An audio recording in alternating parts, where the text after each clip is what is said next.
အားလုံးပဲမင်္ဂလာပါခင်ဗျာဆရာကတော့ Genius PR Teacher ဆိုင်ဖြစ်ပါတယ်ခင်ဗျာဒီနေ့မှာဆရာတို့အင်္ဂလိပ်စာမှာသင်ခဲ့ရတဲ့ good at နဲ့ good for ဆိုတဲ့အသုံးလေးကိုဆရာကဒီနေ့ရှင်းပြပေးမှာဖြစ်ပါတယ်တခုခုကို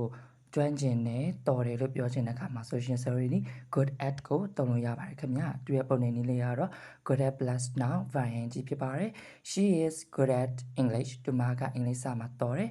He is good at solving maths တို့ကတင်ကြားပုတ်စာဖြစ်ရှင်တဲ့အခါမှာတော်တယ်တခုခုကိုတော်တယ်ကျွမ်းကျင်တဲ့အခါမှာပြောရှင်တယ်ဆိုလို့ရှိရင်တော့ sorry good at ကိုသုံးလို့ရပါတယ်နောက်တစ်ခုကျတော့ good for တခုခုအကျိုးရှိတယ်တင်တော်တယ်ကောင်းကျိုးပြုတယ်လို့ပြောချင်တဲ့အခါမှာဆိုရှင် good for ကိုသုံးလို့ရပါတယ်သူရဲ့ပုံနဲ့နည်းလေးကတော့ good for plus now ing ဖြစ်တာတယ် drinking make it good for your bones နိုးတောက်တာကအယိုးတွေအတွက်ကောင်းတယ် exercise it good for head လေ့ကျင့်ခန်းလုပ်တာကကျန်းမာရေးအတွက်ကောင်းတယ်တခုခုအကျိုးရှိတယ်ကောင်းကျိုးပြုရလို့ပြောချင်တဲ့အခါမှာဆိုရှင် sorry นี่ good for ကိုသုံးလို့ရပါတယ်ဆိုတော့ဒီလိုမျိုးအင်္ဂလိပ်စာဘူရာတွေကိုဆက်လက်လေ့လာခြင်းနဲ့ဆိုရင်တော့ sorry ရဲ့ Genius B ရဲ့ full scale တန်းမှာလာရောက်ဆောင်စံဖို့အတွက်ဖိတ်ခေါ်လိုက်ပါတယ်ခင်ဗျာအားလုံးကိုကျေးဇူးတင်ပါတယ်ခင်ဗျာ